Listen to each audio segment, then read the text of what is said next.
Hey everybody, welcome to Mikesbeervlog. So me and my editor have both been super busy this last week and a half-ish. So I'm going to be uploading this episode myself. He is out of town at the moment. And because I'm concerned about my availability, I didn't want to do this as a live stream. So I'm just going to update this for y'all. And I'm going to let y'all know ahead of time what I'll be drinking. So today's episode is about porters. We've got this Founders Porter, dark, rich, and sexy. If I give somebody enough of these, maybe they'll say the same thing about me. Founders is something you've seen several times on the show. Y'all should be relatively familiar with it. You know I like it. And I feel like if you've had it by now, depending on what product you've had, obviously, but if you've had it by now, I'm pretty sure you know it's a good beer. No. A little of that flew out of control. Get a nice pour.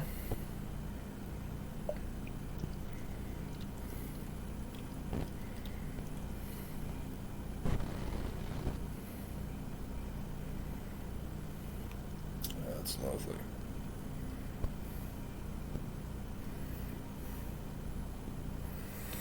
That's a pretty decent pour. You always want to try to get around 2-finger head, something like that. You don't want to pour too hard because you don't want to overflow. But you also want to get those good aromatics on there, and I think a decent pour helps.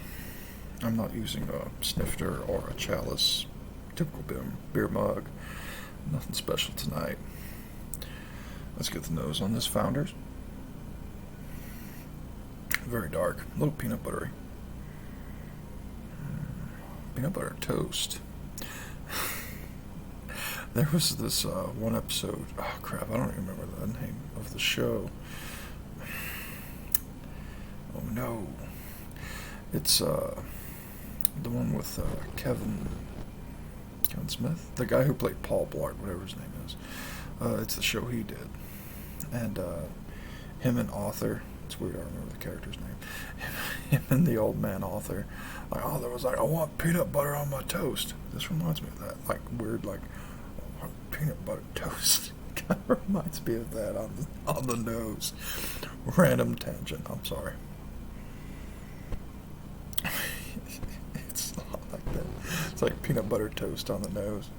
Let's go ahead and get a pull going.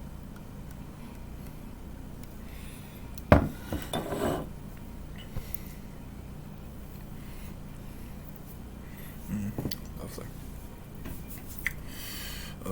You do get the toasted malts on there. It reminds you a little bit of wheat.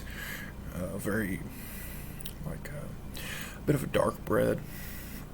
Some wheat notes on it. The sweetness. I think that sweetness is what reminds me of the peanut butter. Maybe just like the actual amount of fat kind of thing that's going on with the butter. You taste fat. It's one of the 5. Well, fat would be the 6th that was recently discovered that your taste buds can figure out. And towards the tail end, I swear you get some peanuttiness. Peanuts in particular, like it's got the peanuts. It's not almonds, it's not hazelnuts, it's peanuts, like the stuff you had like a little salt as a kid. Or the Mexican peanuts with the skin on them. Let's try it one more time.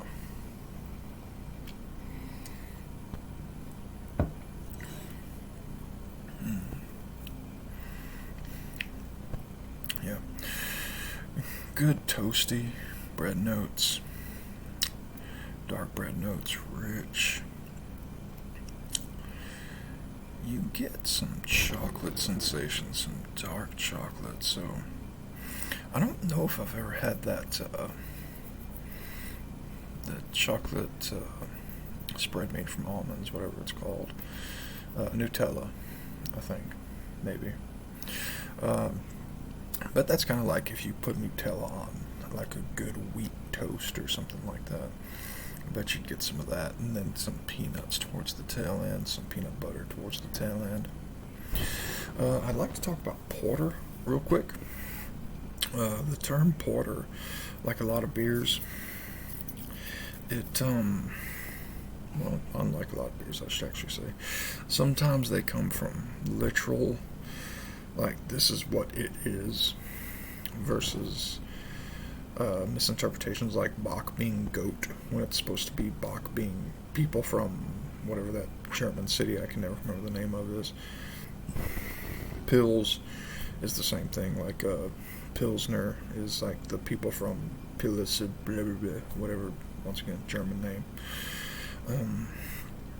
Porter is, in Britain, at some point they were actually mixing beers to find like a good taste, and certain breweries would just have random mixes, and sometimes the mixes would even be poisonous, which is bad, but not super uncommon at the time. Apparently the ancient Romans were adding lead to their wine, knowing it was bad for them. Like, a little bit won't hurt. It does. There's no safe intake of lead. Do not try putting lead in your wine. Maybe it will taste good. Might be the last thing you ever taste. You ready to die for that? But porter comes from the name. Like, it was, as the rich people, I think they were drinking ales at the time. Ales also at the time were not beer. Now we kind of call them both things, but ale was something that wasn't beer. It's weird, complicated. I don't remember all of it. I don't want to get into it because I don't remember all of it. But yeah, porter was representative. Just, it was popular with poor people, as in porters, people who were just basically gophers. They would pick up fish and then take them to the other place that sold fish. They'd pick up meat and take it to the place that sold meat.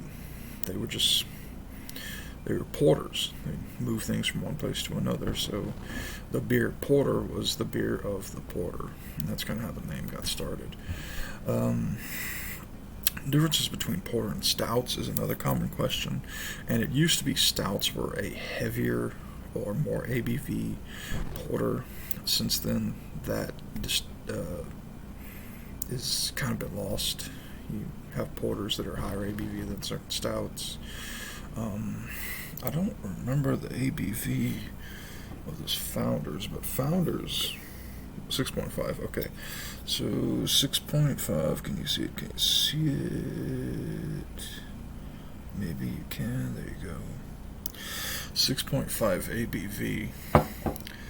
That means that this porter is stronger than a Guinness stout. So the ABV on it it's kind of different. I've yet to see an imperial porter or a double porter, but then the future has things to hold. I would be very interested to see a high ABV porter. This is actually a higher ABV porter. I would be interested in seeing a imperial porter, especially because it's fun to say, an imperial porter. Let's move on. Next porter of the night. I've had this one for a little while. Samuel Smith Products. What's it called? I've just been calling it the Tatty Porter. I knew it had a literal name, so I wanted to make sure. Tadcaster, pardon me. The old brewery, Samuel Smith's Tadcaster, the famous Tatty Porter. So, is Tatty like a name in some random British city or something? It says, I'll give you the quick points on the back. A very dark, full-bodied ale with a rich, creamy head and an intense, dry, tangy character, brewed with well water, the original, sunk 1759. Almost as old as our country. 1759. Well, that's still in use. I think I made this point. I'm going to put some other point on the blog. Maybe I didn't. I don't remember. Malted barley, roasted malts, yeast, hops, fermented in stone Yorkshire spheres. There's actually a picture of a little sphere. It's kind of cool. That's something I like about these Samuel Smiths. They really try to get you into the brewing process. Porter gained its name from being drunk by porters in the fish, meat, and other produce markets. Yeah, just guys who pulled stuff from one place to another. They're the equivalent of the, you could say, warehouse unloaders at Amazon or Berkshire's or Walmart or whatever, where they're literally just guys who, the truck comes in, they grab the pallets off the truck, pull them, take them to where they need to go. They're just guys who do that all day. That's a porter. The ABV on this one, I am not seeing. Samuel Smith is normally not shy about talking about their stuff. It actually said something about North Yorks, England. So I don't know enough about England, but does that mean it's from Yorkshire? Because supposedly North Yorkshire is like frugal people. I reference that off Business Blaze. If you have complaints, go to Business Blaze. Complain to Simon Whistler, the fact boy of the internet. He said that. I heard him say it today. I didn't say that. I don't know what you're talking about. Yorkshire people are really big into giving to the economy. I genuinely wouldn't know. I'm not British. Never been there. Regardless.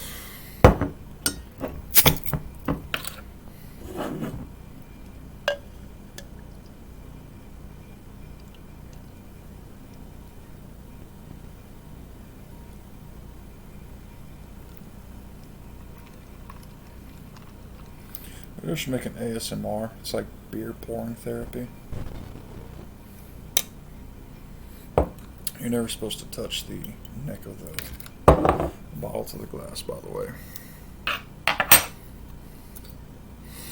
But I'm pouring for myself, so if I do it wrong, I'm the only one who suffers. Could have poured harder once again. Could have got a better head on this guy. Still lovely. Nice brown top. Wow, way different than the other porter. Very thick, chocolatey nose. Like, it makes me want to revisit that real quick. The Founders has way more malts to it. Like, it reminds you of dark bread. This, it reminds you of a dark chocolate a little more, I think. It reminds you of baking syrup more than a dark chocolate, I would say. A lot of like a baking syrup, like something you would mix when you're making like a fruit cake or something. I don't know much about baking. I know the smell of baking syrups and taste of baking syrups. Yeah, it reminds me of a baking syrup more than maybe a little bit of acetone as well. I don't know what the ABV on this guy is, so it really does not say. Bring it. So you got the nose. Let's get to the pull.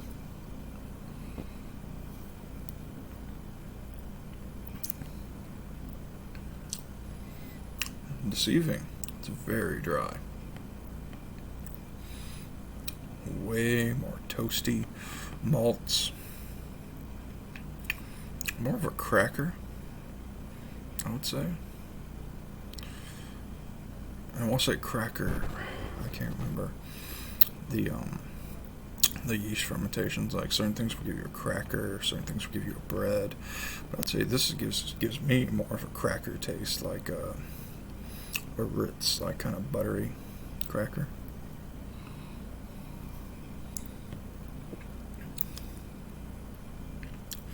Yeah, Ritz buttery cracker. I would actually say with some fruit, some apple, some like apple jelly maybe. Some kind of jelly. And it's not an overwhelming jelly. Like, it's got to be something with pulp in it, like preserves. Something with some pulp in it. Like, I'm having a tough time figuring this one out. It's good. but I think I might like the Founders more. Let's see. Let's do it quick. Let's do some fun.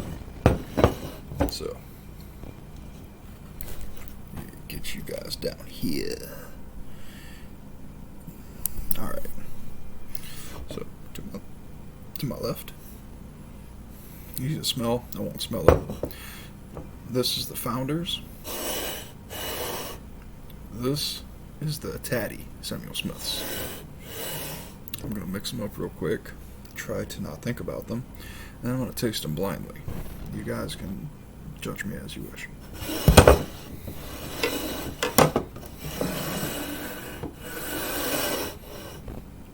At this point, you guys don't know which one's which either.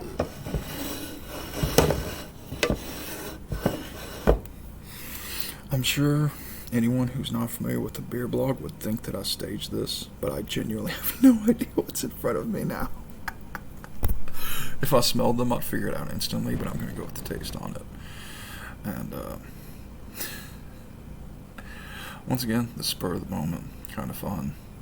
I've actually had some whiskey and some wine today, so this isn't my first drink either. So trust me when I say I don't know which one's which. Left. That's the Founder. I didn't mean to smell it, but that's the Founder.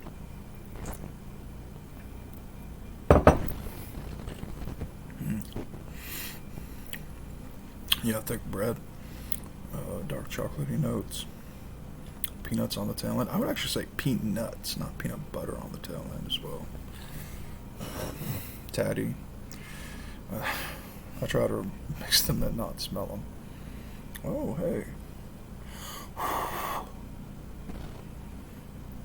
I don't know if this has gone through the bottling process either. I might see some residual yeast on this. I could be wrong.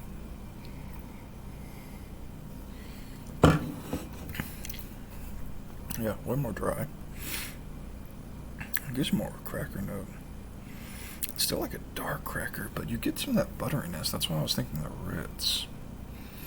So if Ritz would like made itself, I bet if they cut the sugar content on Ritz crackers and used like a darker wheat, so I'm willing to wager that that's made from barley.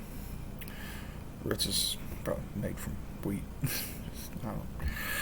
But yeah, if they used like a darker wheat, the same amount of salt, a little bit less sugar, I bet it would be similar to that. Same with this, the butteriness. I guess they use margarine for that. I don't know. Butter concentrate. I don't know how that shit works. But yeah, both of these are good beers. It's a reminder to me because porters, I mean, they were, like I said, they evolved from mixing random beers, and around I think it was the late 1700s, they actually kind of started to die off as pale ales, I think, started to take over. But there was a good while where they were the most popular beer. It was being sold in the UK or Britain at the time, whatever. But yeah, this was fun. I actually, my thought process behind porters is a lot of times more like stouts. Or I'm gonna think they're gonna be more chocolatey or whatever. But no, these were both relatively light. I mean, they were. At the time, they were even advertised as like a bridge between an ale and a lager, you know. So they do give you a little bit of both in this way. I would recommend both of these porters. Which one I would recommend? Leave that up to you. I don't remember the price on the Samuel Smiths. I think I just kind of bought it because, you know, Samuel Smiths, they make good stuff. I had their stout recently. It was so good. Imperial Stout, in particular. They make several stouts. The Founders was really good. I want to say they sell that one year-round. The Founders Porter, Dark, Rich, and Sexy. That's just what they call it. Pours silky black with a creamy tan head. The nose is sweet with such a chocolate caramel presence. I didn't taste any caramel. No absence of hops. I didn't really taste the hops either. Guess Founders are robust, blah, blah, blah, blah. I don't remember which one's which next to me. I think this is the Founders. Yeah, this is the Founders. I wonder if I can taste the hops and the caramel this time.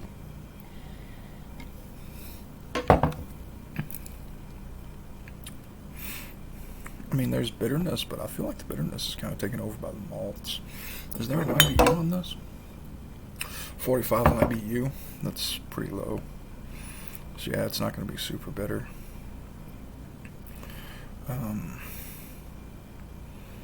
Maybe a little bit of caramel towards the tail end, but I'd call that more related to the peanutiness. I guess maybe that's just what I think of caramel. Like maybe my idea of caramel now is just like peanut butter or something. Yeah, whatever. Maybe next time I try it, I'll get the caramel. Maybe when you try it, you'll get nothing but caramel. You can let me know. You can be angry at me and just, my God, did you not get the caramel on this glorious Founders beer? It's so caramelly. But alright, guys. Please subscribe to my YouTube channel. I've got almost 200 members in the group now and 22 subscribers on my YouTube channel. Those videos are going to be way better than the videos I make with my computer and just a couple random beers where you're just listening to me chatter. I have guests on there. Recently I had Sarah, professional bartender who made me some beer cocktails. Good friend of mine, David. He's a beer and whiskey enthusiast. We did a couple episodes together. Obviously there's the episodes with my editor, Casey. So just, man, go subscribe.